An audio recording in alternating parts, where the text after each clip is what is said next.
اللہ کے علاوہ کارساز بناتے ہیں، لوگوں کو اولیاء سمجھتے ہیں، یہ سمجھتے ہیں یہ ہمارے کام آئیں گے، یہ سہارا ہمارے کام آئے گا، فلاں نیتا ہمارے کام آئے گا، فلاں مالدار ہمارے کام آئے گا۔ اللہ کو چھوڑ کر کے لوگوں نے جتنے سہارے بنا رکھے ہیں، جتنی امیدیں اور آس لوگوں سے لگا رکھی ہیں، اللہ کے علاوہ جو بھی ہیں، ان کی حالت مثل الذین اتخذوا من دون اللہ اولیاء کمثل العنکبوت کی حالت مکڑی کے جالے کی طرح عجیب صورت ہے۔ ابتدا دیکھیں کہاں سے ہے، الف لام میم احسب الناس ان یترکوا ان یقولوا آمنا وهم لا یفتنون، کیا لوگوں نے یہ گمان کر رکھا ہے، لوگوں نے یہ سمجھ رکھا ہے کہ وہ یہ کہیں گے کہ ہم ایمان لے آئے بس اتنا کافی ہے، آزمایا نہیں جائے گا، امتحانات کی بھٹی سے انہیں گزارا نہیں جائے گا، سخت ترین حالات ان پر نہیں آئیں گے۔ حسب الناس ان یترکوا ان یقولوا آمنا وهم لا یفتنون وَلَقَدْ فَتَنَّ الَّذِينَ مِنْ قَبْلِهِمْ فَلَيَعْلَمَنَّ اللَّهُ الَّذِينَ صَدَقُوا وَلَيَعْلَمَنَّ الْكَاذِبِينَ، ہم نے ان سے پہلے لوگوں کو آزمایا ہے، سخت ترین آزمائشیں ان پر آئی ہیں، ہم دکھلانا چاہتے ہیں، علم ظہور کے طور پر ہم جاننا چاہتے ہیں، لوگوں کے سامنے آ جائے کون سچا ہے کون جھوٹا ہے، کون صادق ہے کون کاذب ہے، کون امتحانات میں ثابت قدم رہتا ہے، کس کے اندر کا نفاق لوگوں کے سامنے کھل کر کے آ جاتا ہے۔ نبی اکرم صلی اللہ علیہ وسلم خانہ کعبہ کی دیوار سے ٹیک لگائے ہوئے تشریف فرما سے بیٹھے تھے، ایک صحابی آئے سیدنا خباب بن ارت رضی اللہ تعالی عنہ، انہوں نے کہا یا رسول اللہ مزقنا کل ممزق، ہمیں تو نچوڑ کر کے رکھ دیا گیا، پھاڑ کر کے رکھ دیا گیا، ہلا کر کے رکھ دیا گیا، ایسے حالات ہیں بالکل یعنی صبر کا دامن ہاتھ سے چھوٹا جا رہا ہے، الا تدعو لنا، آپ ہمارے لیے دعا نہیں کریں گے، اللہ سے مدد نہیں طلب کریں گے۔ فرمایا تم ایسے لوگ ہو ولکنکم قوم تستعجلون، تم سے پہلے ایسے بھی حالات آئے لوگوں پر کہ انہیں گڑھا کھود کر کے اس میں کھڑا کر دیا گیا، ان کے جسم کے دو ٹکڑے کر دیے گئے، ایسے بھی حالات آئے جسم کی کھال کو قینچی سے ادھیڑ دیا گیا، کھالیں الگ کر دی گئی۔ ایک دور وہ بھی آئے گا کہ صنعاء سے حضرموت تک ایک خاتون زیورات سے لدی پدی چلے گی، سفر کرے گی، اللہ کے علاوہ کسی اور کا کوئی خوف نہیں ہوگا، ایسا پرامن دور آئے گا، ایسا شاندار دور بھی آئے گا۔ وَلَكِنَّكُمْ قَوْمٌ تَسْتَعْجِلُونَ، لیکن تم ایسے لوگ ہو جو جلد بازی کرتے ہو، اللہ کی مدد آ کر کے نہیں، ہم پر ذرا سے حالات آتے تو پھر ہمیں سمجھ میں آتا ہے یہ نعمتیں کتنی بڑی چیز ہیں، جن نعمتوں میں ہم زندگی گزار رہے، کتنی نعمتیں ایسی ہیں جس کے بارے میں ہم کبھی تصور بھی نہیں کرتے کہ یہ بھی اللہ کی نعمت ہے۔ نعمتیں معقولات کے قبیل سے ہیں، کھانے پینے کے حوالے سے، مشروبات ہیں، مرکوبات ہیں، مطعومات ہیں، یہ ساری نعمتیں عام طور پر ہم سمجھتے ہیں کہ یہ بڑی نعمت ہے، بہت سی نعمتیں ہم سوچتے بھی نہیں کہ یہ بھی اللہ کی نعمت ہے، سادہ گھر مل جائے یہ بھی اللہ کی نعمت ہے، ہمارے سر پہ چھت کتنی بڑی اللہ کی نعمت ہے۔ جب نعمتیں چھن جاتی ہیں تو اس کی اہمیت کا اندازہ ہوتا ہے۔ پھر اپنے بھائیوں کے حوالے سے تصور کریں، فلسطین کے جو حالات ہیں، ان پر جو آزمائشیں، دنیا کہتی ہے کہ اللہ کی مدد کیوں نہیں آتی، کسی کرامت کا ظہور کیوں نہیں ہوتا، یہ کرامت کیا کم ہے کہ اتنا سب کچھ ہونے کے باوجود وہ کھڑے ہیں، ان کا یقین، ان کا ایمان، ان کی تسلیم، ان کی رضا، یہ کسی معجزے اور کرامت سے کم ہے؟ اتنا کسی کے ساتھ ہو جائے، گھر اجڑ گئے، بستیاں کی بستیاں اجاڑ دی گئیں، تباہ کر دی، پورا خاندان تباہ کر دیا گیا، پھر بھی وہ کیا کر رہے ہیں؟ اللہ ہم آپ سے راضی ہیں۔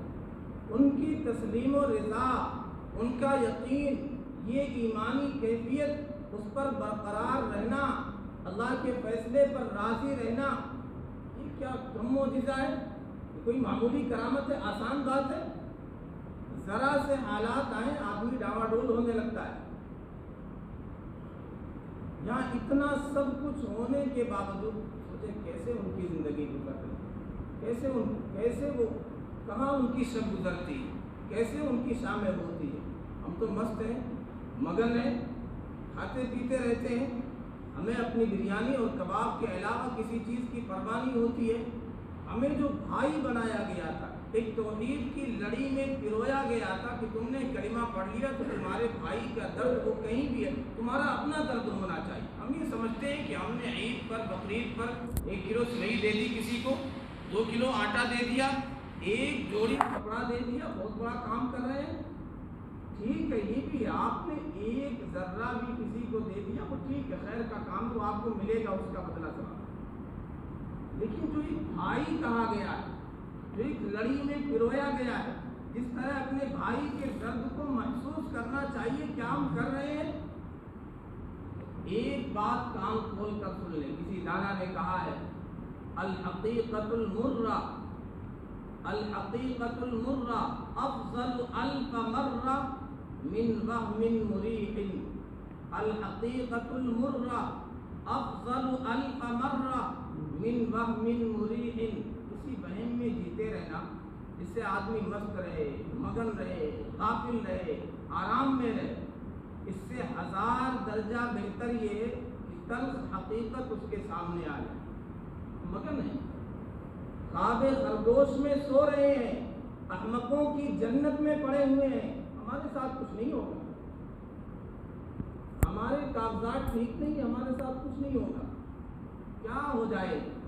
تو اس وہم میں پڑے رہنا، قدم قدم پر آپ دیکھیں ہم مگن ہیں صاحب، ہم ذمہ دار ہیں، مدرسے کے ذمہ دار ہیں، مسجد کے ذمہ دار ہیں، ہم نے یہ کرا دیا، ہم نے اے سی لگا دی، ہم نے، یہ وہمی چیزیں ہیں۔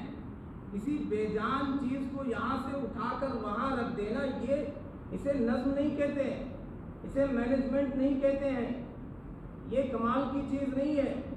کبھی کوئی ایکسیڈنٹ ہو جائے، کوئی حادثہ ہو جائے تو ڈیڈ باڈیز کو سائڈ میں رکھ دیا جاتا ہے، یہ تو بے جان ہے۔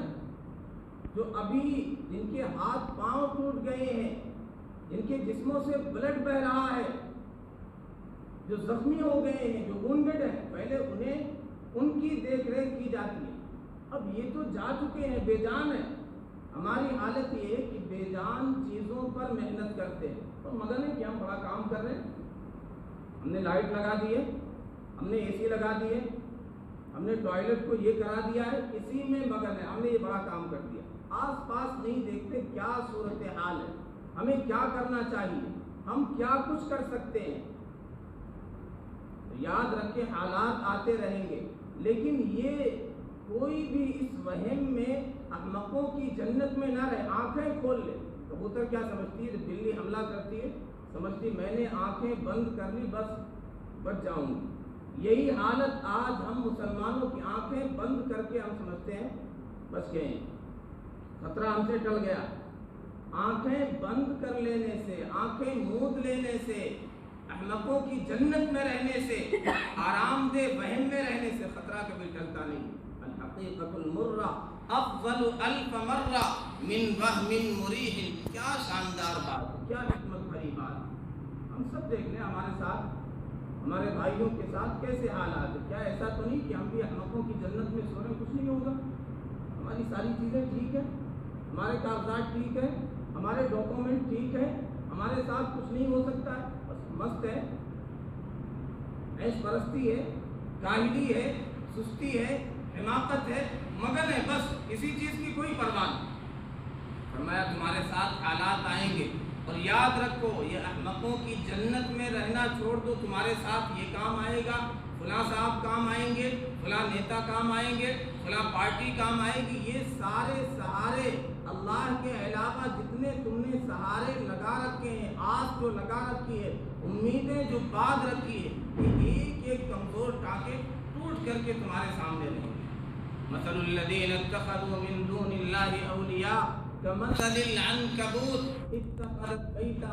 اللہ کو چھوڑ کر جن جن چیزوں کو انہوں نے سہارا بنا رکھا ہے، کارساز بنا رکھا ہے، اولیاء بنا رکھا ہے، یہ ایسے اس کی مثال ہے جیسے ایک مکڑی نے اپنا گھر بنایا، جالا تیار کیا، اتخذت بیتا وان اوہن البیوت لبیت العنکبوت، سب سے کمزور گھر مکڑی کا گھر ہوتا ہے، مکڑی کا جالا ہوتا ہے، ان اوہن البیوت لبیت العنکبوت، یہ سارے سہارے، یہ امیدیں، یہ آس مکڑی کے جالے کی مانند ہے، اس کی اتنی حیثیت۔ پھر کیا کرنا ہے؟ اللہ سے لو لگانی، اللہ سے آس لگانی ہے، ہمیں یہ کرنا ہے۔ ابتدا میں سورہ عنکبوت میں یہ بیان کیا گیا کہ اس طرح کے حالات آئیں، پھر بیچ میں یہ بتلایا گیا کچھ لوگ ان کی آس، ان کی ایک صاحب کام کریں مسجد میں خاموشی سے بغیر بات کیے جو کچھ کرنا ہے، کیا حماقت ہے۔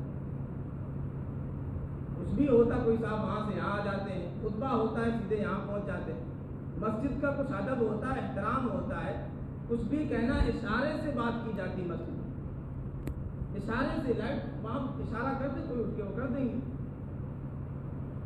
ہماری یہ حالت ہے، کیا مینجمنٹ، مسجد میں آ کے بھی یہ چیزیں ہمیں نہیں آتی، مسجد کا احترام کیا ہوتا ہے، ادب کیا ہوتا ہے، مسجد کا مقام کیا ہوتا ہے، قرآن کے حوالے سے، آیت کے حوالے سے باتیں ہو رہی، کوئی ادب ہی نہیں۔ نبی اکرم صلی اللہ علیہ وسلم کا فرمان آتا تھا جہاں بات سنی وہیں بیٹھ گئے، وہاں سے اٹھنا گوارا نہیں ہوتا، چوکھٹ پر پہنچے ہیں وہیں بیٹھ گئے، حالانکہ آپ کی منشا یہ ہوتی تھی کہ بس تم ٹھیک جگہ پر بیٹھ جاؤ، لیکن جہاں سنا، جہاں قرآن کی آیت آ گئی، حدیث آ گئی، ساری چیزیں ایک طرف، ہمیں پتہ ہی نہیں قرآن کی کیا اہمیت ہے، آیتوں کی کیا، اس سے کہانیاں سننے کا موڈ۔ خدا کے واسطے ان چیزوں کی اہمیت کو سمجھیں۔ یہ سارے سہارے جو ہم نے سمجھا ہے، ہماری دکان ہمارا گرند نبوت، ہماری دکان کو تکلیف نہیں پہنچی ہے، ہمارا گھر نہیں اجڑا ہے، ہمیں کسی چیز کی کوئی پرواہ نہیں ہے، یہ وہی ساری چیزیں، احمقوں کی جنت میں ہم سو رہے ہیں۔ ہم نے یہ سارے سہارے جو لگا رکھے، جو سمجھے، یہ سارے ایک ایک کر کے ٹوٹ کر کے رہے۔ اتلو ما، بیچ میں بتایا گیا کرنا کیا ہے، پہلے بتایا گیا کہ اس طرح کے حالات آئیں گے، پھر یہ کہا گیا کہ دیکھو اللہ کے علاوہ جو تم نے سہارے، یہ غیروں کا طریقہ ہے، تمہارا بھروسہ غیروں پر ہے، اللہ کے علاوہ پر ہے، تمہارے مال پر ہے، تمہارے نیتاؤں پر ہے، جائیداد پر ہے، دنیا پر ہے، دنیا کی مال و دولت پر ہے۔ علی اللہ توکلنا، ہمارا بھروسہ اللہ پر ہے، تمہارا بھروسہ مال پر، ہمارا بھروسہ اللہ پر۔ علی اللہ توکلنا، ہمارا بھروسہ ہر حال میں اللہ پر ہے۔ تو کرنا کیا؟ اتل ما اوحی الیک من الکتاب، یہ قرآن۔ فلسطین والے کیا ہے، چھوٹی چھوٹی بچیاں قرآن پڑھتے، کہتے ہم دیکھتے ہیں قرآن میں یہ ساری چیزیں ہمیں ملتی ہیں جو ہمارے دل کی تسلی کا سامان ہے، جو ہماری تسلی خاطر کا سامان، ہم دیکھتے ہیں اسی طرح کے حالات آئیں گے، قرآن جا بجائے اس کا نقشہ کھینچتا ہے۔ کوئی قوم نہ کبھی ایک حالت پر رہتی ہے، نہ کوئی فرد کبھی ایک حالت پر رہتی ہے، سسٹم کے خلاف۔ تو چھوٹے چھوٹے بچے اس طرح کی آیتیں پڑھ کے بتلا رہے ہیں، سیدنا یوسف علیہ السلام کا واقعہ پڑھ کے بتلا رہے ہیں، یہ دیکھو آیت میں یہ کہا گیا، ان کی زندگی اس طرح تھی، ابتدا میں ایسے ایسے حالات آئے، ایک قدم قید خانے میں پہنچا ہے، دوسرا قدم تخت شاہی پر پہنچا ہے، یہ حالات ہیں۔ انہوں نے کہا انی حفیظ علیم، ان کے پاس علم تھا، نالج تھا، اللہ نے کہاں تک پہنچا دیا، ہم کیا کر رہے ہیں، کس طرح زندگی گزار رہے ہیں، اس وجہ سے ہماری یہ حالت ہے۔ نہ دنیاوی اعتبار سے ہمارے پاس ترقی ہے، نہ دنیاوی علوم میں آگے ہیں، نہ روحانی طاقت ہمارے پاس، کہاں سے ترقی، حالات کہاں سے ختم ہو۔ اس اعتبار سے اتل ما اوحی الیک من الکتاب، کتاب، اللہ کی کتاب، اللہ کا کلام قرآن، اس کی تلاوت کریے، اسے پڑھیے، اسے سمجھیے، اس میں تدبر کریے۔ اتل ما اوحی الیک من الکتاب واقم الصلاۃ، نماز قائم کریے۔ پیارے آقا صلی اللہ علیہ وسلم ہر موقع پر نماز کی طرف آ رہے ہیں، گھبراہٹ ہے، پریشانی ہے، آندھی ہے، طوفان ہے، کچھ بھی ہے، سیدھے مسجد کی طرف آ رہے ہیں۔ مسجد کو آباد کرنا یہ مسئلے کا حل ہے، اللہ سے لو لگانا، اللہ سے آس باندھنا، اللہ سے امیدیں قائم رکھنا، یہ مسئلے کا حل ہے۔ واقم الصلاۃ، نماز قائم کرو، ان الصلاۃ تنہی عن الفحشاء والمنکر ولذکر اللہ اکبر، اللہ کا ذکر سب سے بڑی چیز ہے، اکبر سب سے بڑی چیز ہے، جس سے دلوں کو اطمینان ملتا ہے، جس سے مسائل حل ہوتے ہیں، جس سے دلوں کی گندگیاں دور ہوتی ہیں، جس سے آپس میں دل جڑتے ہیں۔ اللہ کا ذکر ہے، اللہ کی یاد، اور ہمیشہ یاد رکھیں واللہ یعلم جو کچھ کر رہے ہیں، جس ڈگر پر چل رہے ہیں، اللہ واقف، اللہ بے خبر نہیں ہے۔ اور کیا کرنا ہے آخر میں، والذین جاہدوا فینا، جد و جہد کرے گا، جو اسٹرگل کرے گا، جو محنت کرے گا، جو مشقتیں اٹھائے گا، جو محنت اور مجاہدہ کرے گا، ہم راستے کھولتے چلے جائیں گے۔ ہم کیا محنت کر رہے ہیں؟ اپنے لیے، اپنی قوم کے لیے، اپنی ترقی کے لیے، اپنی قوم کی ترقی کے لیے ہم کیا محنت کر رہے ہیں؟ بس اتنا ہی، اسی میں مگن ہے کہ ہم عید کے موقع پر سوئی دے دیتے ہیں کسی کو، 2 کلو آٹا پہنچا دیتے ہیں کسی کے گھر پہ، کسی کو کپڑا دے دیتے ہیں، یہی سمجھتے ہم نے بہت بڑا تیر مار لیا، بہت بڑی خدمت کی ہے۔ نہیں، ڈھنگ سے کریے کام، سلیقے سے کریے کام، تعلیمی میدان میں اپنی نسل کو آگے بڑھائیے۔ آپ کے 2 بچے ہیں، یہ طے کریے اللہ نے مجھے وسعت دی ہے، خوشحالی دی ہے، میں 2 بچوں کو پڑھاؤں گا، ایک کسی اور کے بچے کو اپنا بچہ سمجھ کر کے اسے بھی تعلیمی میدان میں آگے بڑھاؤں گا۔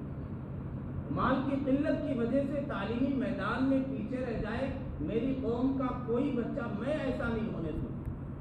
کوئی بے روزگار ہے، آپ اسے روزگار سے لگائیے، اس طرح خدمت کریے، اس طرح مخلوق کی خدمت کریے، اپنے بھائی کے درد کو اس طرح سمجھیے، کسی کا گھر اجڑ گیا ہے اس کا گھر بنا کے دیجیے، اس طرح خدمت کریے۔ آپ چھوٹی موٹی چیزیں کر کے مگن نہ ہو جائیے۔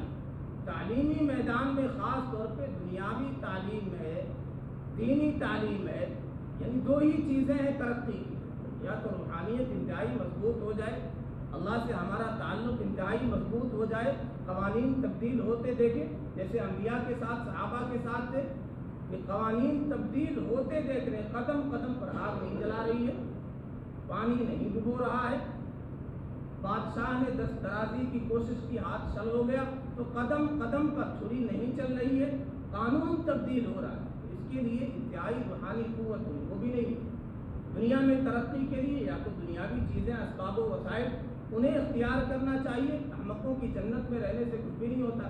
سیدنا عمر رضی اللہ تعالیٰ عنہ نے ایک آدمی کو دیکھا کہ مسجد میں بیٹھا ہوا، اسے ایک کوڑا لگایا اور کہا نکل جاؤ یہاں سے، آسمان یہ سونا نہیں برسائے گا، ان السماء لا تمطر ذهبا، یہ زمین سے چاندی نہیں اگے گی، تمہیں نکلنا پڑے گا، محنت کرنی پڑے گی، کمانا پڑے گا۔ مسجد میں بیٹھے رہنے کا قرآن نے صرف حکم نہیں دیا ہے، ہاں جب اذان آ جائے، ندا آ جائے تو ساری چیزیں چھوڑ دو، کسی میں کچھ بھی فائدہ نہیں۔ پھر وہ ساری چیزیں کھلونوں کی مالک، جب یہ کہہ دیا جائے حی علی الصلاۃ، میری دکان میں کامیابی نہیں، میرے مکان میں، میری بزنس میں، میرے جاب میں، کہیں بھی کامیابی، اب کامیابی مسجد ہی میں۔ لیکن ہم نے کام کر لیا، فریضہ ادا کر لیا، سنت و نوافل کر لیا، پورا دن مسجد میں پڑے رہنا، شریعت نے اس کا بھی حکم نہیں دیا۔ اگر کوئی یہ سمجھتا ہے تو وہ بھی وہم مریح میں پڑا ہے، احمقوں کی جنت میں پڑا ہے۔ قرآن کہتا ہے جمعے کے حوالے سے، فَإِذَا قُضِيَتِ الصَّلَاةُ فَانتَشِرُوا فِي الْأَرْضِ وَابْتَغُوا مِن فَضْلِ اللَّهِ، نماز ہو جائے نکل جاؤ، اللہ کا فضل تلاش کرو، تو نماز پڑھ لیں، عبادتیں کر لیں، اس کے بعد لگ جائیں، محنت و مشقت کریں، مجاہدہ کریں اپنے لیے، اپنی قوم کے لیے۔ تو خاص طور پہ ہم جس طرح محنت کرتے ہیں اس کا طریقہ بدلیں، انداز بدلیں، اور بے جان چیزوں کو ادھر سے ادھر کر دینا، کرسی یہاں سے اٹھا کے وہاں رکھ دینا، اسے مینجمنٹ نہیں کرتے۔ جاندار چیزوں پر محنت کریے، اور ایسے محنت کریے کہ پھر جان آئے قوم میں، قوم ترقی کرے، لگے کہ ہم نے کام کیا ہے جس کی وجہ سے، اسے صدقہ جاریہ کہا ہے۔ آپ نے کسی کا گھر بنا دیا، مستقل اس میں رہ رہا، یہ بھی کیا ہے؟ صدقہ جاریہ ہے آپ کے لیے۔ آپ نے کسی کو روزگار سے لگا دیا، مستقل اس سے فائدہ اٹھایا، یہ آپ کے لیے صدقہ جاری۔ صرف مسجد مدرسہ بنانا یہ صدقہ جاری، یہ بھی صدقہ جاریہ، مطلب کیا ہے؟ جس کا فائدہ آپ کو مسلسل پہنچتا رہے، یہ صدقہ جاری۔ آپ نے اللہ کی رضا کے لیے اپنے بھائی کو فائدہ پہنچایا اور وہ مسلسل اس سے فائدہ اٹھا رہا، یہ آپ کے لیے صدقہ ہے۔ تو یہ کام کریے، غریبوں کے بچوں کی تعلیم کا انتظام کریے، اور بہترین تعلیم کا انتظام کریے، ایسی جگہ تعلیم دلائیے جس سے اس کا ذہن بھی صاف رہے، توحید والا رہے اور اسلامی رہے، اور دنیا میں بھی ترقی کرے، ڈاکٹر بنے، لائر بنے، ہر چیز کی ضرورت ہے ہمیں۔ اور نبی اکرم صلی اللہ علیہ وسلم نے نہ کسی غیر سے سیکھنے سے منع کیا ہے، نہ کسی خاص تعلیم سے روکا ہے۔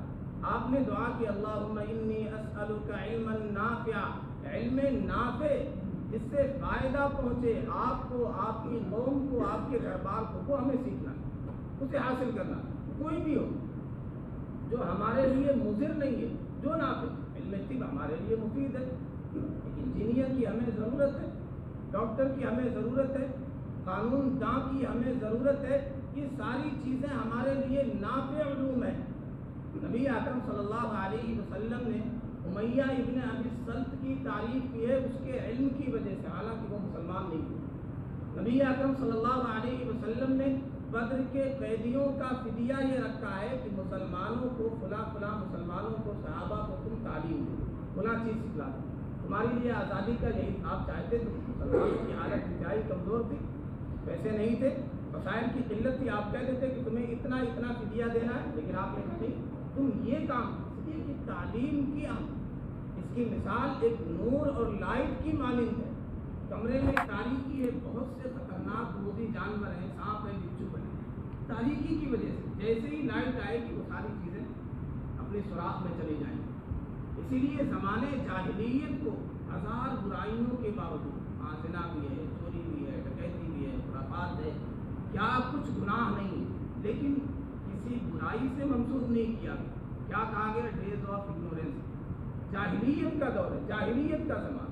اشارہ یہ کہ جیسے جیسے جاہلیت دور ہوگی ایسے ترقی ہوتی رہے گی۔ تو ہم یہ جاہلیت اپنی قوم سے دور کریں، تعلیمی میدان میں اپنے بچوں کو، قوم کے بچوں کو آگے بڑھائیں، انشاءاللہ ساری خرابیاں دور ہو جائیں گی، ہم ترقی کریں گے، ہمارا معاشرہ ترقی کرے گا، ہماری قوم ترقی کرے گی۔